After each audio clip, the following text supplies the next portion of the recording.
नमो अरियन्ताणं नमो सिद्धाणं नमो आयर्याणं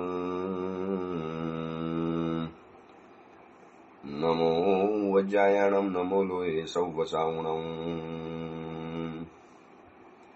एषो पंच नमुकारो सौवपावपणासनो मंगलानं च सौवेशीं परमं वै मंगलम्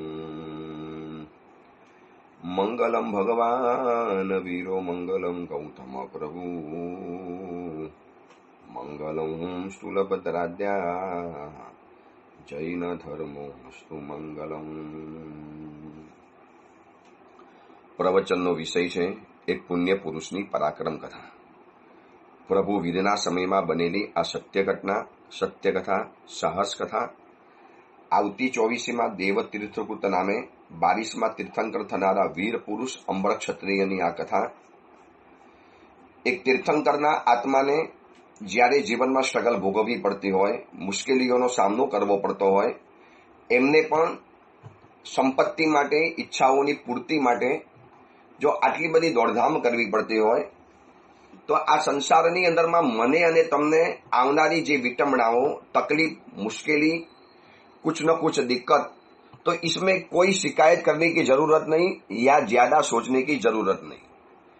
अब तीर्थंकर जैसे आत्मा को ऐसा है, अब कोई दूर तीर्थंकर नहीं बनने वाले। सिर्फ 2 भव के बाद जिस भव में अंबर वीर पुरुष ने ये सब पराक्रम करके दिखाया, पर जैसा ये सब कार्य करा, बहुत दूर की बात नहीं थी। फक्त 2 भव पछी जे तीर्थंकर थवाना हता, सिर्फ 2 भव के बाद 2 भव पछी जे आत्मा तीर्थंकर थवानो होय एनी उत्तमता केवी प्रकट थई होय, केवा उत्तम लक्षणों बहार आवेला होय। ललित विस्तरा ग्रंथनी अंदरमां तीर्थंकરના આત્માના 10 ચિહ્ન બતાવેલા છે। અવસરે શાંતિથી બતાવવાનો પણ છું, પરંતુ એ આત્માની જ્યારે ઉત્તમતાની વાતો બતાવી, સૂર્ય ઉગે એની પહેલા જેમ આકાશની અંદરમાં અજવાળું ફેલાઈ જાય છે, એમ આત્મા તીર્થંકર બનવાનો હોય એના 2, 4, 5 ભવ પહેલા એના સદગુણોની સુવાસ, એનો ઉજાસ, એનો પ્રકાશ ચારે કોર વેરાતો દેખાય। અને આ તીર્થંકરનો આત્મા છે, 22મા તીર્થંકર થવાના છે આવતી 24મા। અને જે ગઢ ગિરનાર પર્વત ઉપરથી જે મોક્ષની અંદરમાં જવાના, આવો એક આત્મા, એની જીવનની કથા એટલી બધી રસમય છે, ચમત્કારોથી ભરપૂર છે, આશ્ચર્યથી ભરપૂર છે અને અવનવા બનાવોથી ભરપૂર છે કે એક વખત તો મગજ માનવા તૈયાર ન થાય। આવું કેવી રીતે બની શકે? અલગ અલગ રૂપ બનાવવાના, આકાશગામીની વિદ્યા આવી જાય, ઇન્દ્રજાલિક વિદ્યા આવી જાય અને એક વ્યક્તિ જીવનની અંદરમાં આટલું બધી સંપત્તિ અને વૃદ્ધિ સમૃદ્ધિ પ્રાપ્ત કરી શકે બસ જ્યારે ભાગ્યનો સાથ મળે, નસીબ જ્યારે આવે, પુણ્ય જ્યારે ઉદયની અંદરમાં આવે, પુણ્યનો ઉદય જ્યારે જીવનમાં આવે છે ત્યારે શું નથી થતું એ સવાલ છે। સૂર્ય જ્યારે આકાશની અંદરમાં ઉગે ત્યારે ધરતીના કયા ખૂણાને અજવાળિત નથી કરતો એ જેમ સવાલ છે, એમ આ પુણ્યનો સૂર્ય જ્યારે જીવનના આકાશની અંદરમાં ભર મધ્યાને ચમકે, તપે, ત્યારે પણ આવા જ પ્રકારના વિશિષ્ટ પુણ્યના ઉદયો જીવનની અંદરમાં આવતા હોય છે। અને આ તીર્થંકરનો આત્મા તરીકે થનારા વીર પુરુષ અંબર ત્રીજા આદેશને પરિપૂર્ણ કરવા માટે તંતોડ મહેનત કરી રહેલા છે। પોતાની રીતે આ બધી જ વસ્તુઓ એને પોતાની રીતે કરવાની છે। કોઈ તૈયાર નકશો નથી મળ્યો, કોઈ તૈયાર માર્ગદર્શન નથી મળ્યું। આપણને કદાચ કોઈ કામ સોંપે ને તો આપણે ઘણું પૂછી લઈએ, કેટલા બધા સવાલો પૂછીએ, ક્યાં, કેવી રીતે, કેમ જવાનું, કોને મળવાનું, જરા બતાવો તો ખરા, જરા સમજાવો તો ખરા સાહેબ, કેવી રીતે કરવાનું। અમે પણ સાધુ જીવનમાં છીએ, ચાતુર્માસ કરીએ એટલે કેટલાક યુવક મંડળ, કેટલાક મહિલા મંડળ, કેટલાક ટ્રસ્ટી મંડળ, કેટલાક ભાઈઓ એટલું બધું માર્ગદર્શન માગે, કેમ કરવાનું, કેવી રીતે કરવાનું, શું કરવાનું, જરા સમજાવો। પછી વળી પાછું ઓર વધારે આવે ત્યારે એ વખતે વિચાર આવે કે આ અંબર વીર પુરુષે માત્ર ગોરખ માતા યોગિનીનો શબ્દ, આ દિશામાં જવાનું, આને મળવાનું અને આની પાસેથી આ વસ્તુ તમારે લાવવાની, બસ ધેટ્સ ઓલ, બધું પૂરું થઈ ગયું આની અંદરમાં। જે ગણો એ બધું જ આમાં। હવે એને જાતે રસ્તા શોધવાના, ઉપાયો કરવાના, એને જાતે પોતાની રીતે આગળ વધવાનું અને જાતે રસ્તો ખોલી, માથું ફોડી અને પથ્થરમાંથી રસ્તો કાઢી, એક પર્વતમાંથી રસ્તો બનાવીને એને આગળ વધવાનું છે। હવે રાજાના દરબાર સુધી આજની તારીખની અંદરમાં એક હિન્દુસ્તાનના રાજા નથી કહેવાતા પણ વડાપ્રધાન કહેવાય, પ્રાઇમ મિનિસ્ટર કહેવાય, એને પણ મળવા માટે તમારે કેટલી બધી એપોઇન્ટમેન્ટ લેવી પડે, કેટલા બધા ચેકિંગમાંથી પાસ થવું પડે. હવે આજની તારીખમાં નરેન્દ્ર મોદી સાહેબને મળવા માટે જવું હોય, એમને પરમિશન મળી જાય? કેટલી ઓળખાણ, કેટલી લાગવગ, કેટલી તમારી પહેચાન, પછી કેટલા કોઠા વીંધવાના, કેટલી સિક્યુરિટી પાસ કરવાની, કેટલું ચેકિંગ થાય અને પછી તમને જવા માટે મળે. એ પણ કેટલું? 5 મિનિટ કે 10 મિનિટ, કોઈ વધારે બેસવા માટે ન મળે. એ કહી દે ભાઈ બસ વાત પૂરી થઈ ગઈ. મહત્વની વાત હોય અને સારી લાગે અને દેશ માટે જરૂરી લાગે તો કદાચ એ વધારે સમય કાઢે. બાકી 5 મિનિટમાં 10 મિનિટમાં તો મીટિંગ પરિપૂર્ણ થઈ ગઈ. હજી તમે મુદ્દો રાખ્યો ન રાખ્યો, વાત રજૂ કરી ન કરી અને મીટિંગ પૂરી થઈ ગઈ. હવે એ જમાનાની અંદરમાં આવા વડાપ્રધાન અને પ્રાઇમ મિનિસ્ટર કરતા પણ મોટા રાજાઓ ગણાતા હતા. હવે એની દરબારમાં જવાનું, એની દીકરીને મળવાનું, ચંદ્રયશાને, રાજપુત્રીને, અસૂર્યમ પશ્યા ગણાતી હતી. એ જૂના સમયની અંદરમાં રાજપુત્રીઓ, રાજરાણીઓ અસૂર્યમ પશ્યા ગણાય. એટલે સૂર્યના અજવાળામાં જેને તમે જોઈ જ ન શકો, એ લોકો બહાર ન આવી શકે, એટલી મર્યાદામાં રહેવાનું. હવે એવી રાજપુત્રીને મળવાનું અને વળી પાછા એના ખજાનાની અંદરમાં રહેલી દિવ્ય ચમત્કારી રત્નમાલા એને પ્રાપ્ત કરવાની. એટલે કેટલા બધા પ્રયોગ કરવા પડે, કેટલા બધા ઉપાયો વિચારવા પડે, કેવા અવનવા ઢંગથી એને બધી વસ્તુઓ વિચારવી પડે, ત્યારે આ જઈ શકે. અને આ કરવાની અંદરમાં નાટક કર્યું. રાજા આવર્જિત થઈ ગયો, ચંદ્રયશા આવર્જિત થઈ ગઈ, પૂરું નગર આની ઉપર ઘેલું બની ગયું. રાજલ દેવીના માતા પિતા પણ સમજી તો ગયા કે પુરુષ કોઈ ખોટો નહોતો, પુરુષ છે ઉત્તમ.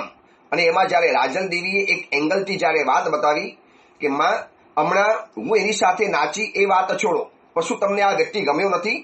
હકીકતમાં તમને આ વ્યક્તિ ખોટો લાગ્યો, ખરાબ લાગ્યો, દુર્જન લાગ્યો, ટપોરી લાગ્યો, ગંદો લાગ્યો, નકામો લાગ્યો, બેકાર લાગ્યો?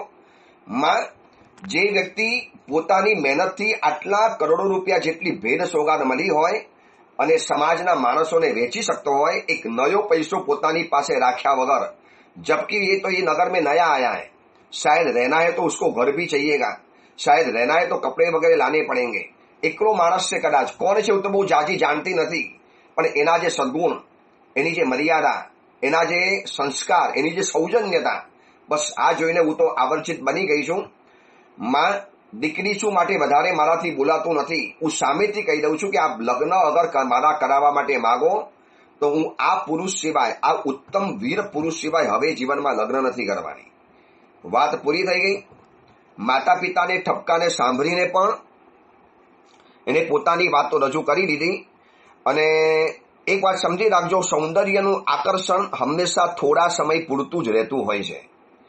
કોઈક વ્યક્તિ આપણને સૌંદર્યવાન દેખાય, બહુ રૂપવાન દેખાય, બ્યુટીફુલ દેખાય, હેન્ડસમ દેખાયા એટલે ગોર્જિયસ દેખાય કે વેરી નાઇસ લુક કોઈ પણ વ્યક્તિ દેખાય આપણને, એટલે એનું આકર્ષણ છે ને થોડો સમય રહેવાનું. એનાથી વધુ સારી વ્યક્તિ જોઈ એટલે આ વ્યક્તિને આપણે ભૂલાઈ જવાના. અને બધા શારીરિક આકર્ષણ છે. શારીરિક આકર્ષણના આકારો પ્રકારો કાયમ ટકતા નથી. આજે સુંદર છે, આવતીકાલે શરીરમાં બદલાવ આવવાના, ઘડપણ આવવાનું, મોટી ઉંમર થવાની, શરીરની ભૂગોળ બદલાવાની, શરીરના આકારો બદલાવાના. જે શરીર આકર્ષણનું કેન્દ્ર બને છે એ જ શરીર આવતીકાલે આક્રમણનું પણ કેન્દ્ર બની શકે છે. કેમ પ્રેમ લગ્ન નિષ્ફળ જાય છે? કેમ લવ મેરેજ નિષ્ફળ જાય છે? ઘરમાંથી ભાગ્યા, મમ્મી પપ્પાના વિરોધ સાથે ભાગ્યા, પરિવારને પરવા કર્યા વગર ભાગ્યા, અને પછી ગયા પછી પણ કેમ સુસાઇડ કરવાના કિસ્સા બને છે?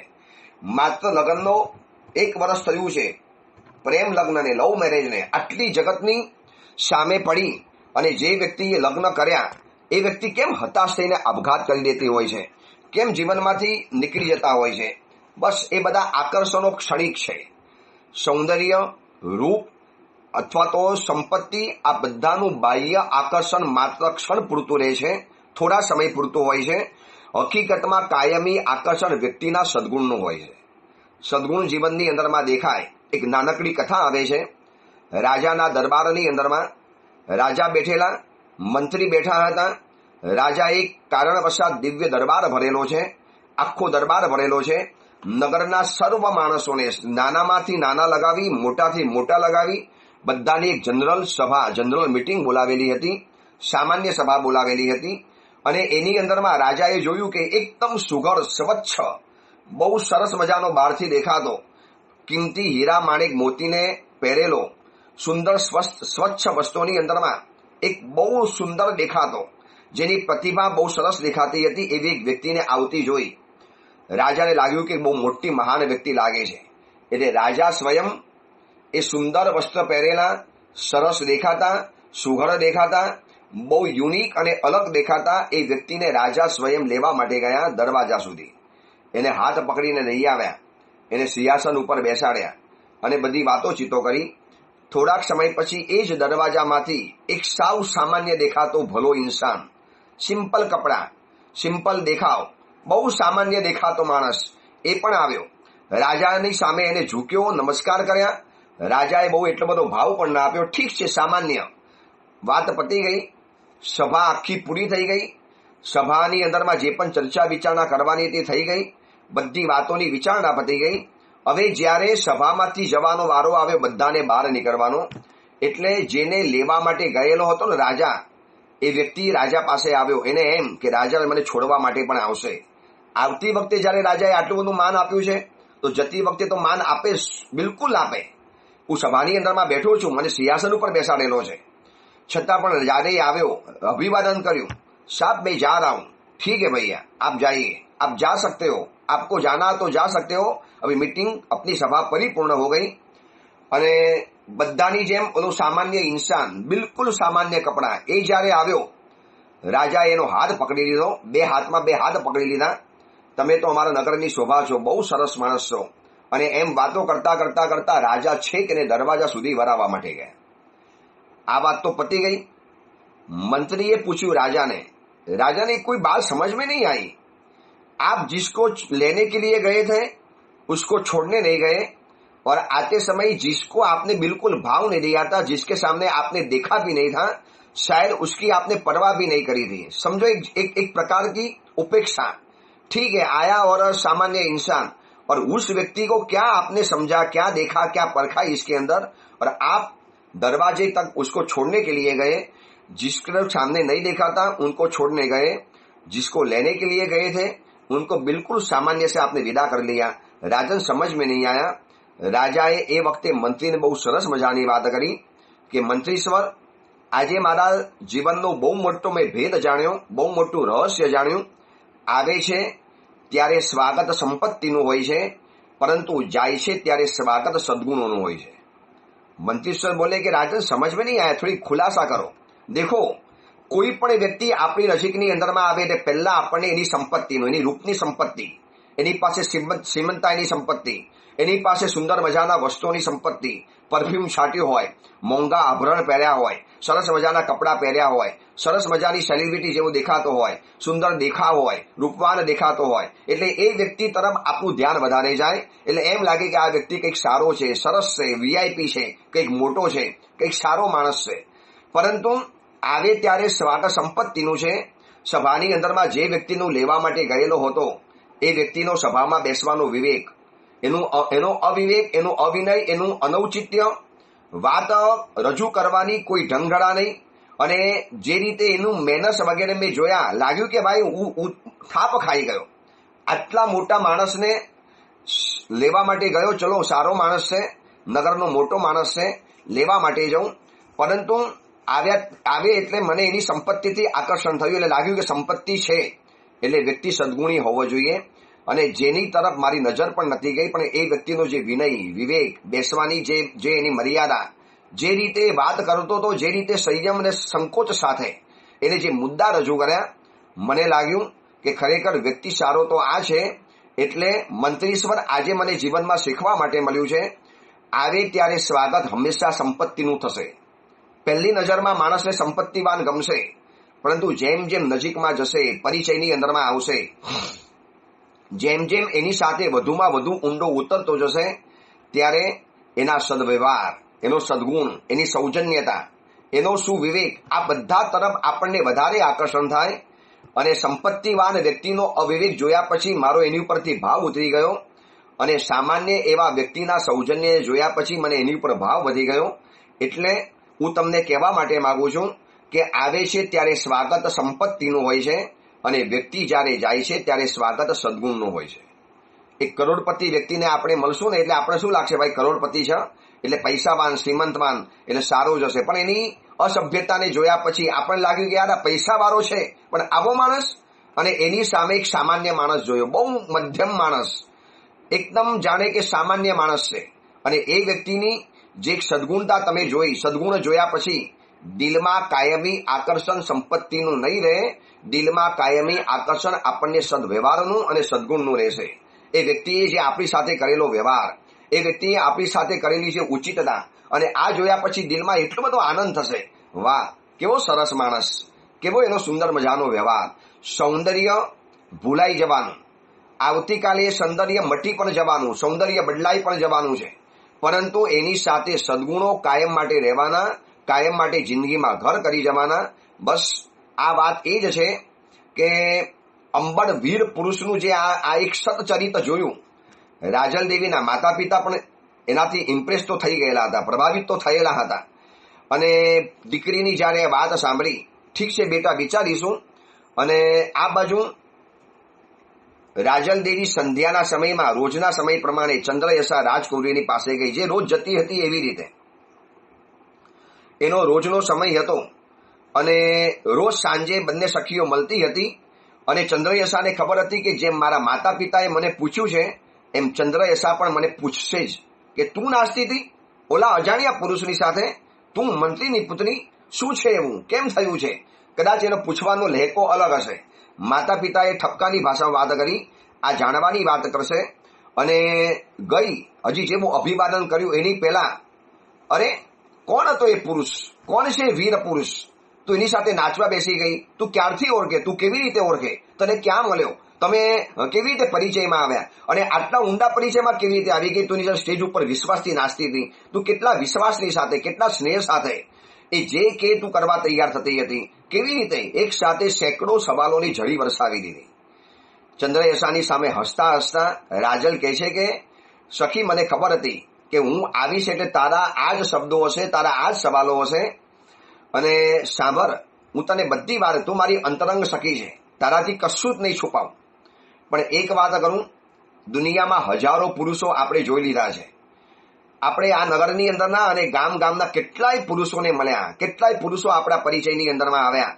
તું રાજકુંવરી છે, હું પણ મંત્રી પુત્રી છું, આપણે કેટલાય લોકોના વ્યક્તિઓના પરિચયની અંદરમાં આવ્યા છીએ, પરંતુ આ પુરુષ કંઈક અલગ પ્રકારનો છે, કોઈ અલગ જ ઇન્સાન છે. અને ચંદ્રયશા હું તને કહું કે આ કોણ છે, શેના માટે આવ્યો છે, કોણ છે, તને કેવી રીતે મળ્યો, હકીકતમાં તું સાંભળીને આશ્ચર્ય પામશે, આ વીર પુરુષ, ઉત્તમ પુરુષ તને જ મળવા માટે આવ્યો છે. અને ચંદ્રયશા ચોંકી ગઈ, ઊભી થઈ ગઈ, એના ખભા પકડી દીધા, શું જૂઠ બોલે છે, શું મજાક કરે છે, મને મળવા માટે, મને કેવી રીતે જાણે, હું એને નથી જાણતી, ક્યારે મળી નથી, મેનું નામ પણ નથી જાણ્યું, એ કયા દેશમાંથી આવ્યો છે, કયા કુલનો, કઈ જ્ઞાતિનો, કયા સમાજનો, કોણ શું છે એ કશું ખબર નથી, તો મને મળવા કેવી રીતે આવે?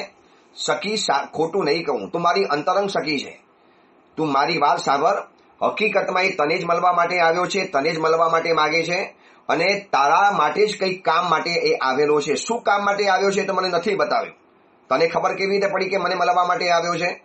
એટલે રાજલે આખી વાત કરી કે હું મારા કાર્યવશાત જ્યારે ઉપવનની બહાર જંગલમાં જતી હતી, મારી સાથે બે ચાર મારી સખીઓ પણ હતી, સેવિકાઓ પણ હતી, અને મારા મસ્તક ઉપર બગીચો જે આપણને સૂર્યદેવે ભેટમાં આપેલો છે, અને એ મારા બગીચાને જોઈને આ પુરુષને આકર્ષણ થયું, મારી નજીકની અંદરમાં આવ્યો, મારો દેખાવ, મારો ઠસ્સો, મારો પ્રભાવ, મારું રૂપ, અને આ મસ્તક ઉપર રહેલો મુગટ સમાન બગીચો એ જોઈને એને ડાયરેક્ટ સીધું મને તારા નામે પોકારી, ચંદ્રયશા રાજકુંવરી આપ ક્યાં જઈ રહેલા છો? એટલે હું ચોંકી ગઈ, અને ચંદ્રયશા તો આંખ ફાડીને સાંભળે છે. હકીકતમાં રાજલ, હકીકતમાં એને તમે ચંદ્રયશા સમજી લીધી? હા સખી.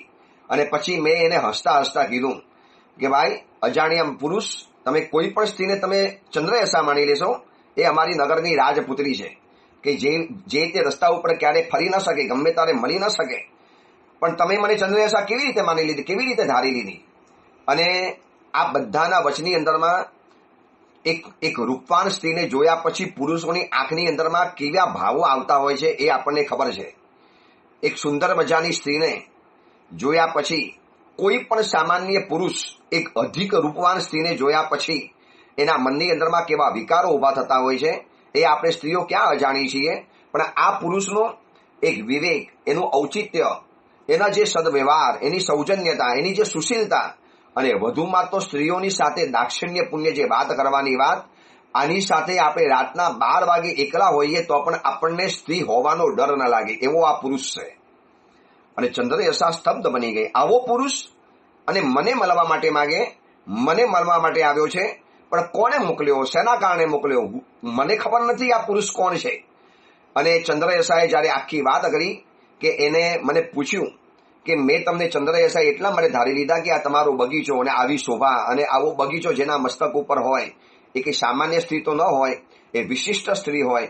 અને વિશિષ્ટ સ્ત્રી એટલે નગરની રાજપુત્રી હોય. એટલા માટે એને કીધું. એને જે પછી વાતને વારી, માફી માંગી, એને જે રીતે સૌજન્ય બતાવ્યું, હકીકતમાં મને એની સાથે વાત કરવી ગમી. અને એમાં એને મને સવાલ પૂછ્યો કે આ તમારા મસ્તક ઉપર બગીચો કેવી રીતે, આ તમારા મુકટ સમાન તમારા સૌંદર્યને ઓર વધારે નિખાર આપે છે, અને તમારા સૌંદર્યના કારણે બગીચો પણ ઓર વધારે શોભી ઉઠે છે. એની જે આ રીતે વાતને ઘટાવી, જે રીતે વાતને રજૂ કરી, એટલે જાણે કે મારું તો દિલનો દરવાજો ખુલી ગયો. અને મેં એની સાથે બધી જ વાત કરી દીધી, બધી જ A to Z. આપણને આ વૃદ્ધ દાદીમાં મળ્યા, કૈલાસ પર્વત ઉપર લઈ ગયા, ત્યાં આદિનાથ પ્રભુના દર્શન થયા, શિવશંકર આદિશંકરના દર્શન થયા, આપણે એની ભક્તિ કરી. એ દેવતાઓ દ્વારા આપણને ત્રિદંડ નામનું જે વૃક્ષ મળ્યું, એના દ્વારા આપણે રોજ જઈએ છીએ, આવીએ છીએ. અને એમ કરતા કરતા એક દિવસ આપણે સૂર્ય દેવતા રસ્તામાં મળી ગયા. એમને પણ આપણી ભક્તિ જાણી, એમને આપણને જે જે વસ્તુઓ આપી, બસ આ બગીચો મને મળ્યો છે એના કારણે મળ્યો છે. આ બધી જ વાત જયારે એને માંડીને કરી અને એ પણ ખુશ થઈ ગયા. એને પણ આ વાત સાંભળી અને પછી એને કીધું ચલો આપણે નગરની અંદરમાં જવું છે, એક નાટક કરવું છે. નાટક અને નૃત્યની વાત સાંભળી. હકીકતમાં આ પુરુષની સાથે મને વધુ ને વધુ રહેવાનું મન થયા કરતું હતું. શું એને આકર્ષણ કર્યું, શું જાદુ કર્યો મને ખબર નથી. બસ એને કીધું અને હું તો મારું કામ ભૂલીને એની સાથે આવી પણ ગઈ. અને એને જે નૃત્ય મંચ રજૂ કર્યો, હવે કશું હતું નહીં, આ માણસે નૃત્ય મંચ ઉભો કરી દીધો.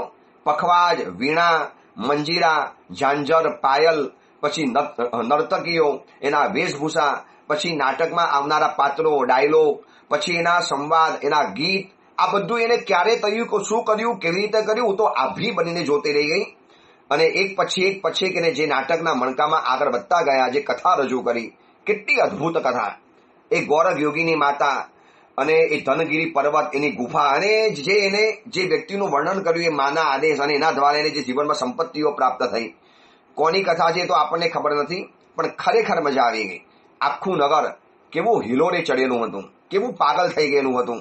અને વધુમાં તો એનાથી હું આવર્જિત એટલા માટે થઈ સખી, સૌથી વધુ તો મને આશ્ચર્ય એ થયું કે આટલી કિંમતી ભેટ સોગાદ મળ્યા પછી આ માણસને લોભ લાલચ અસર નથી કરી શક્યો.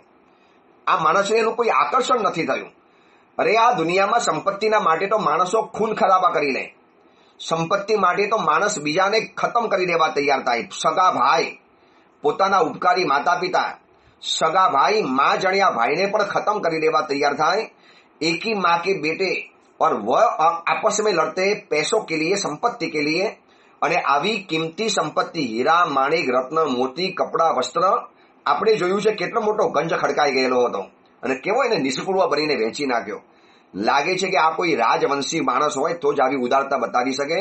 કુલવાન વ્યક્તિ સિવાય, ખાનદાન વ્યક્તિ સિવાય, કોઈ ઉત્તમ જાતિ સિવાય આવું ઉદારતા જોવા માટે ન મળે.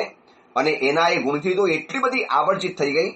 અને સખી જ્યારે ઘરમાં પહોંચી, માતા પિતાએ જે ધમકાવી છે, જે કીધી છે કે માતા પિતા આપણા ઉપકારી છે, એમને કહેવાનો હક છે. મેં મારા માતા પિતાને હાથ જોડીને કહી દીધું છે. સખી તને પણ કહું છું, સ્ત્રી છીએ, લગ્ન તો કરવાના જ છે. સ્ત્રી છીએ, નદી બનીને અવતર્યા છીએ તો કોઈ પણ પુરુષના સમંદરમાં આપણે ભરી જવાનું છે. અને ખોટું પણ નથી. દાદા આદિનાથે આ જે લગ્ન વ્યવસ્થા ઉભી કરી છે, આર્ય કુલની, આર્ય સંદાદીની જે વ્યવસ્થા કરી છે, એક આર્ય સમાજ બનાવવા માટે, એક સંસ્કારિત અને સુવિવેકી અને સન્નદ્ધ સમાજ બનાવવા માટે જે વ્યવસ્થા કરી છે એ આપણે સ્વીકારીએ છીએ. આપણે કોઈ સંન્યાસી બનાવવાની તાકાત ધરાવતા નથી અને લગ્ન કરવાના જ છે. મેં મારા માતા પિતાને કહી દીધું છે કે ઉપકારી માતા પિતા, આપને કદાચ હું નાચી એ કદાચ નથી ગમ્યું, એ અંશે હું માફી માંગવા તૈયાર છું. પણ આપે આ પુરુષની ઉત્તમતા જોઈ હશે, ખાનદાની જોઈ હશે, એની કલા જોઈ હશે, એની હોશિયારી, ચાલાકી અને એની વિચક્ષણતા આખા નગરની અંદરમાં સમક્ષ રજૂ છે. આપે પણ જોઈ. હવે સાંભળી લો, લગ્ન જીવનમાં કરવાના આવશે ત્યારે આ પુરુષ સિવાય કોઈની પણ સાથે હું લગ્ન કરવા તૈયાર નથી. આવા માતા પિતાને હું સ્પષ્ટ શબ્દોમાં કહીને આવી છું. સ્ત્રી છું, બેશરમ તો બનાતું નથી, પણ છતાં પણ માતા પિતાને થોડીક બેશરમ બનીને પણ કહી દીધું, હવે આ પુરુષ સિવાય મને કોઈ પણ પુરુષ નહીં ગમે. આવો સંસ્કારી અને કેવો દેખાય છે પણ કેવો સુંદર, કોઈને પણ આકર્ષિત કરી લે એવો મજાનો સુંદર પુરુષ દેખાય. સૌંદર્યની સાથે જ્યારે સંસ્કાર વરે છે ત્યારે એનું આકર્ષણ કોઈ અજબ ગજબનું બનતું હોય છે. આ કથા સાંભળનારા દીકરા દીકરીઓ હોય કે જે પણ હોય, અથવા તો હું તમે બધા જ આપણે જીવનની અંદરમાં જો આગળ વધવું છે તો સદગુણ પેદા કરો. કોઈ જીવનની અંદરમાં એવી ખાસિયત પેદા કરો, લોકોનું આકર્ષણ આપોઆપ તમારી સમક્ષ થવાનું છે. મેં બહુ વખત પહેલા યુવાનો માટેના એક પુસ્તકમાં વાંચેલું હતું. એને યુવાનોને ઉદ્દેશીને લખેલું હતું કે છોકરીઓની પાછળ ભટકીને જિંદગીને બરબાદ મત કરો. જિંદગીમાં કંઈક એવું હાંસિલ કરો કે એ તમે જેની પાછળ ભાગવા માટે માંગો છો એ છોકરીઓ તમારી પાછળ દોડતી અને ભાગતી આવે, તમારાથી ખેંચાઈને આવે. લોહી ચુંબકની જેમ એક પાછળ પાછળ ખેંચાતી આવે. અને શું કરે છે યુવકો? રોડ ઉપર ઉભા રહે, ટપોરી બનીને ઉભા રહે, બાઇક ઉપર ઉભા રહે, ગોગલ્સ લગાવીને ઉભા રહે, જતી આવતી છોકરીઓને જોયા કરે. હવે કઈ ખાનદાન સંસ્કારી છોકરી આવા આવારા છોકરાને પસંદ કરે? છોકરો એ પણ ન સમજે કે યાર મને કોઈ પસંદ કરશે તો મારા સદગુણ જોઈને પસંદ કરવાના છે, કોઈ રૂપ જોઈને પસંદ નથી કરવાના. અને રૂપની પસંદગી એટલે સાવ ખોટી પસંદગી છે. માત્ર રૂપ ન જોવાય, માત્ર સૌંદર્ય ન જોવાય, એની પાછળ ચહેરો ન જોવાય, ચરિત્ર જોવાય. માત્ર રૂપ ન જોવાય, એ વ્યક્તિનો રૂઆબ પણ જોવાનો હોય છે. માત્ર સૌંદર્ય ન જોવાય, એની પાછળ રહેલા સંસ્કારો અને સદગુણો જોવાના હોય છે. સૌંદર્ય કાયમ માટે કામ નહીં લાગે, એનું આકર્ષણ સદૈવ નહીં ટકી શકે. તમારા કરતા ઓર વધારે સૌંદર્યવાન આવશે, તમને ભૂલી જઈ શકશે, પણ છતાં પણ તમને જિંદગીભર તમને વર્ગીને રહે એવું ચાહતા હો, બસ એવો એક સદગુણ જીવનમાં લઈ આવો. તમારી ઉત્તમતા, તમારી ખાનદાની, તમારો ક્ષમા, તમારો વિવેક, અને આટલા તમે ગુસ્સો કર્યો છતાં પણ કોઈ પણ જવાબ નહીં, પછી શાંતિથી ખુલાસો કરવા માટે આવે. એ તમારું ડાપણ, એ તમારી સમજણને, મેચ્યુરિટીને જોયા પછી વ્યક્તિ એવો આવર્જિત બની જાય કે જિંદગીભર તમારું લટ્ટુ બને, તમારી ગુલામ બને, તમારી પાછળ પાછળ ફના થઈ અને ફિદા થઈને આખી જિંદગી ગુજારી નાખે. આ અંબળ કોઈને કહેવા નથી ગયા કે તમે મારી સાથે લગ્ન કરો. એને સ્ત્રીઓનું આકર્ષણ નથી, અનંગ વિજેતા વરદાન લઈને બેઠેલો છે, પણ એના સંસ્કાર જ એવા છે કે કોઈ પણ વ્યક્તિને એના તરફ આકર્ષણ થઈ જ જાય, કોઈ પણ વ્યક્તિને થઈ જાય. અને ચંદ્રયશાએ જ્યારે આ વાત સાંભળી કે મને મળવા માટે આવેલો પુરુષ એ રાજલ દેવીને પહેલા મળી ગયો, અને રાજલ દેવીએ તો આટલો મોટો નિર્ણય કરી પણ લીધો. તમે નહીં માનો, કથા એમ બતાવે છે કે ભીની ભીની આંખે ચંદ્રયશા પણ ઊભી થઈ. રાજલ, તને તો ધન્યવાદ આપું કે તું પુરુષની સાથે રહી શકી, આટલો પરિચય કરી શકી, મને જે મળવા માટે આવ્યો છે. હવે મને ગૌરવ થાય છે કે આવો ઉત્તમ પુરુષ મને મળવા માટે માગે છે, આવો વીર પુરુષ મને મળવા માટે માગે છે, આવો કલાવાન પુરુષ, કલાનો પારખું, અને આવો સૌંદર્યવાન પુરુષ મને મળવા માટે માગે છે. આજે મને મારી જાત ધદ્દે લાગે છે કે શું મને કેમ મળવા માટે માગે છે. હવે રાજલ, અગર તારો પણ જો નિર્ણય હોય કે આ પુરુષ સાથે તું લગ્ન કરવાની છે તો સાંભળી લે, મેં પણ હવે નક્કી કર્યું છે કે તારી જેમ હું પણ હવે નક્કી કરું છું કે લગ્ન કરીશ તો આ જ પુરુષની સાથે, બાકી બીજા કોઈની સાથે નહીં. અંબળ તો હજી જંગલમાં બેઠો છે, વન વિહારમાં બેઠેલો છે, આશ્રમમાં બેઠેલો છે. એને ખબર છે કે રસ્તો કંઈક તો નીકળશે, કંઈક તો રસ્તો કાઢવો પડશે. છેલ્લે રાજલ દેવી દ્વારા રસ્તો કઢાવશે તો ખરો જ, પરંતુ એને ખબર નથી કે તારા સદગુણ દ્વારા, તમારા સદગુણથી બે ઉત્તમ દીકરીઓ તમારા તરફ આવર્જિત બની ગઈ છે. બસ આ કથા આપણને એ શીખવાડે છે, કોઈકની પાછળ દોડવા કરતા તમે જીવનની અંદરમાં એવા બની જાઓ, કંઈક એવું પ્રાપ્ત કરી લો કે દુનિયા તમારી પાછળ દોડે. और जो सबके पीछे दौड़ेगा दुनिया उसके पीछे नहीं दौड़ेगी. समझ लो, આ એક નિયમ જાણવા જેવો છે. જો સબકે પીછે ભાગેગા દુનિયા ઉસકે પીછે નહીં ભાગેગી. તમે એવા તત્વની પાછળ ભાગો કે દુનિયા તમારી પાછળ ભાગે. તમે જ્યાં જ્યાં ત્યાં લોકો તમને ફોલો કરતા જાય. તીર્થંકર, કોઈ પણ તીર્થંકર આત્મા કેવળ જ્ઞાન પામ્યા પછી જ્યારે વિચરે છે ત્યારે જગન્યથી, જગન્ય એટલે મિનિમમ જગન્યથી તીર્થંકરની સાથે 1 કરોડ દેવી દેવતાઓ સાથે હોય હરદમ. હવે 1 કરોડ દેવી દેવતા હોય તો માનવો કેટલા હશે, રાજાઓ કેટલા ફરતા હશે. વિચારો એ તીર્થંકર નું પુણ્ય કે જ્યારે વિહાર કરે ત્યારે 2-2 કરોડ 5-5 કરોડ વ્યક્તિઓ સાથે હોય. વિચારી શકો છો 5 કરોડ વ્યક્તિના ટોળાની સાથે એક વ્યક્તિ જ્યારે ફરતો હોય, શું એવું આકર્ષણ હશે, શું એની પ્રત્યેનો સ્નેહ અને એની ઉત્તમતાને જોઈ હશે. આ કોઈ રૂપના આકર્ષણ નથી હોતા, આ એક સદગુણનું આકર્ષણ, એક લગાવનું આકર્ષણ. કોઈ પણ વ્યક્તિને જ્યારે સાધુ ભગવાન વધારે ગમતા હોય છે, સાધુમાં કયું રૂપ હોય, સાધુમાં શું સૌંદર્ય હોય, સાધુ પાસે શું સ્ટાઇલ હોય, સાધુ પાસે કયા સુટેડ બુટેડ સાધુ હોય, મેલા ઘેલા કપડાં પહેર્યા હોય, છતાં પણ એક ગુરુ તરફનું જે આકર્ષણ થાય છે ને, એ ગુરુનું આચરણ, ગુરુના સંસ્કાર, ગુરુનું સંયમ, ગુરુની ઉત્તમતા. ગુરુ આ જમાનાની અંદરમાં પણ પ્રલોભનોની વચની અંદરમાં આવા ટકી ગયા છે. બસ આ એક ગુરુ તરફનો જે લગાવ ઉભો થાય છે, ગુરુના ગુણના કારણે થાય છે. ગુણવાન બનો તો લોકોનો લગાવ આપોઆપ જીવનની અંદરમાં થઈ જવાનો. અને ચંદ્રયસા પણ કહે છે કે તારી વાત બરોબર છે, જ્યારે લગ્ન કરવાના છે તો આવા ઉત્તમ વ્યક્તિ સાથે કેમ ન કરીએ. જિંદગી સફળ તો લાગે, જિંદગી સુંદર તો લાગે આપણને. અને જે વ્યક્તિ મને મળવા માટે આવ્યો છે રાજલ, હવે એ વ્યક્તિને કે એને મળવા માટે હું ઝંખું છું. એ મને મળવા માટે આવ્યો છે, મને સૌભાગ્ય લાગે છે કે મને મળવા માટે આવ્યો. શું છે મારી પાસે, હું કદાચ શેના માટે આવ્યો છે મને ખબર નથી. એ મને કેટલું મળવા ચાહે છે, તું કે છે એટલે હું માની લઉં છું કે મને મળવા માટે આવ્યો છે. પણ પ્લીઝ રાજલ દેવી, કોઈ પણ હિસાબે આજે મધ્યરાત્રિએ તું એને મારા અંતેપુરમાં મોકલી આપ, મારા મહેલમાં એને મોકલ. બસ કોઈ પણ હિસાબ, મારે એને મળવું છે, મારે એને પૂછ્યું છે કે કેમ તમે મને મળવા માટે ચાહો છો. એ જેટલો મળવા માટે તૈયાર નહીં હોય એનાથી વધુ તલપાપડ તો હું છું એને મળવા માટે.